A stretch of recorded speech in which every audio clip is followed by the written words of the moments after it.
मुरबाडमधील संगम गावाजवळील ट्रान्सफॉर्मर तोडून तांब्याची तार चोरल्याप्रकरणी मुरबाड पोलिसांनी 7 आरोपी आणि एक अल्पवयीन मुलाला अटक केली आहे। झालेल्या चोरीची तक्रार रवींद्र घुडे यांनी दिली होती। गोपनीय माहितीच्या आधारे पोलिसांनी सापळा रचून मुरबाडमधील 2 आरोपींना तांब्याच्या तारेसह पकडलं। चौकशीतून टोळीतील मुरबाड तालुक्यातील इतर 5 आरोपींचा देखील पर्दाफाश झालाय। चौकशीत आरोपींनी ठाणे ग्रामीण आणि रायगड जिल्ह्यातील मुरबाड, कल्याण, शहापूर, वाशिंद, कसारा, नेरळ, खालापूर सह एकूण 12 गुन्हे केल्याची कबुली दिली। चोरीचा 5 लाखांचा मुद्देमाल, गुन्ह्यात वापरलेली एक मालवाहू गाडी आणि 4 मोटरसायकल असा मुद्देमाल जप्त करण्यात आलाय। चोरणारी टोळी आहे आणि जवळपास 12 गुन्हे या गँगकडून आम्ही डिटेक्ट केलेले आहेत आणि 8,20,000चा मुद्देमाल आहे।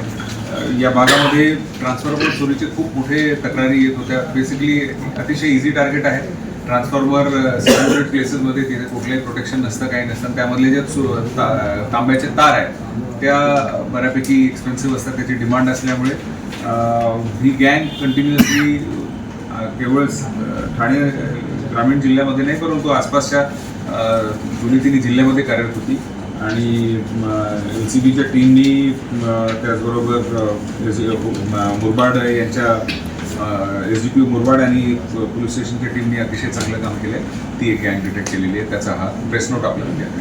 सदरची कारवाई उपविभागीय पोलीस अधिकारी अनिल लाड आणि वरिष्ठ पोलीस निरीक्षक सचिन हिंदळेकर यांच्या मार्गदर्शनाखाली सहाय्यक पोलीस निरीक्षक संदीप सोनावणे, श्याम आरमाळकर, महादेव खोमणे, पोलीस कर्मचारी नितीन घार, राम शिंदे, राहुल गावडे, धनराज देवरे, अर्जुन पारधी, राम काळे तसेच सायबर पोलीस अधिकारी दनिश मनसुरी, दीपक गायकवाड यांनी केली आहे।